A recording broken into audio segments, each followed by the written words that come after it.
Welcome to Tuesday, January 17th, 2023. Your Day Weather Podcast brought to you by Cowboy State Daily. Check them out at cowboystatedaily.com or on their Facebook page. Also brought to you by WYDOT. Remember, where there's ice and snow, take it slow. Well, snow's coming for some of you. This is going to be sure to be the fact for Wyoming, southeastern Wyoming mainly.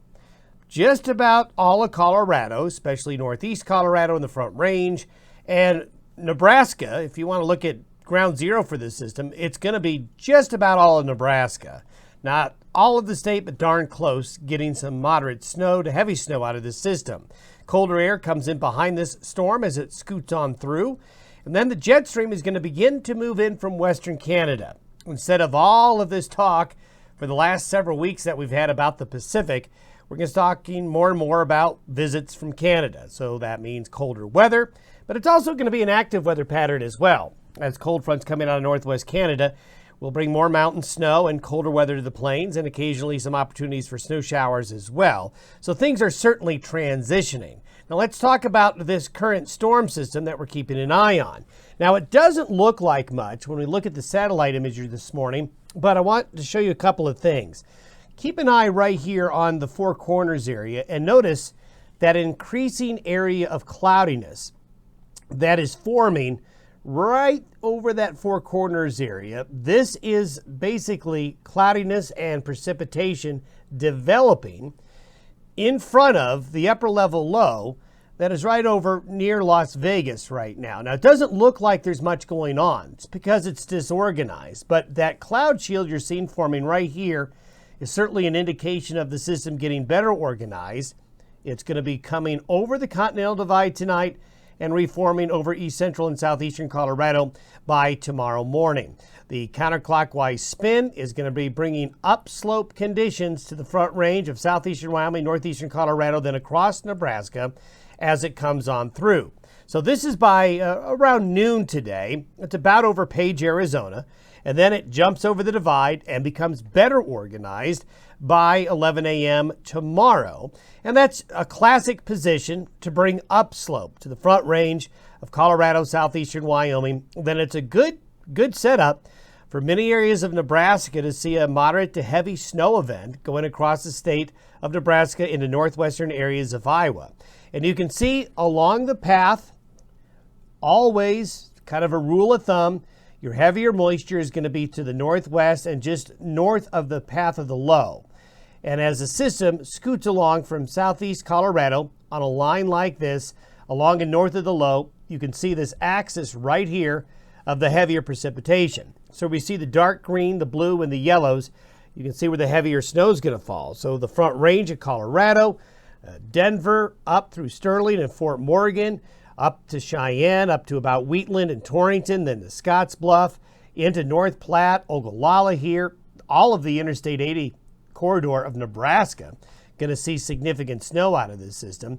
But notice, once you get on the back side of the low, you get up in the northwest and northern Wyoming, there's not going to be much. And on the south side of the system down here, there's not going to be much. So kind of threading the needle in this axis right here is where the heavier snowfall is going to be over the next 24 to 36 hours. And there you can see the blue and the purple pink area showing where the heavier snow is going to fall.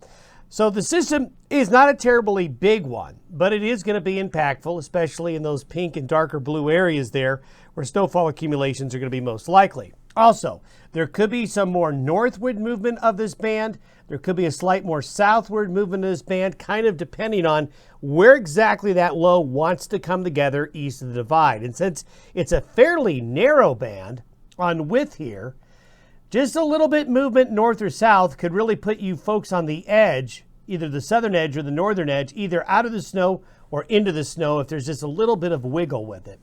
But if you draw an axis through the center of this, you're pretty much assured a moderate to heavy snow event here over the next 36 hours. Looking forward, by Friday, the low is going up into the upper Great Lakes, moving out of the area. But notice the winds aloft now coming in from the northwest. So cold air going to come in behind this system.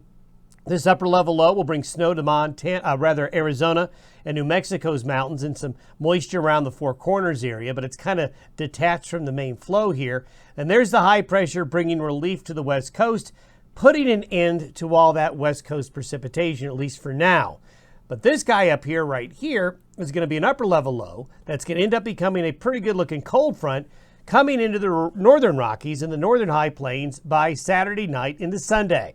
So northwest winds will bring back snow into the northern mountains of Wyoming, Yellowstone Park.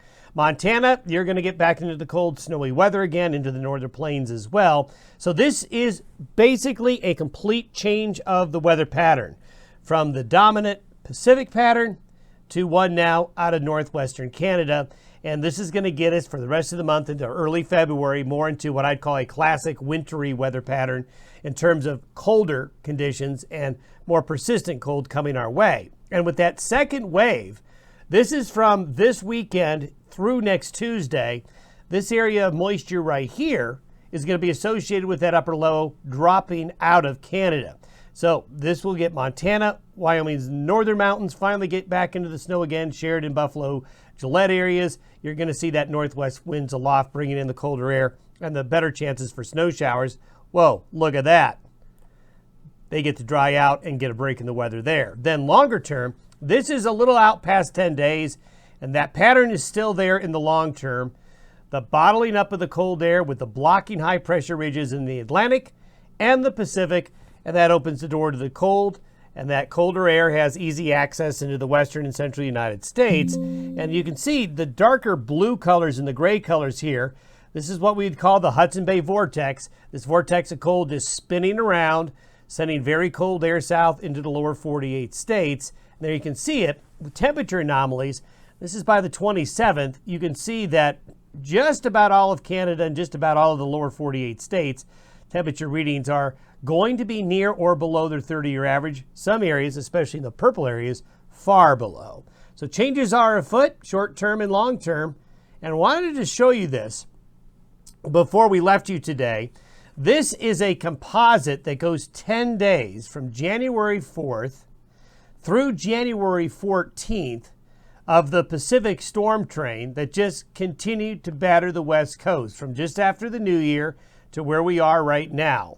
So you can see, if you just look over time, you can just see the constant barrage of storms going into the West Coast over a 10-day period. Very impressive pattern, and we're still tallying up the snow and the rainfall along the West Coast. And later this week, we'll have some more information for you on reservoirs there, snowpack, and all of those things. Have yourself a great Tuesday. We'll see you tomorrow.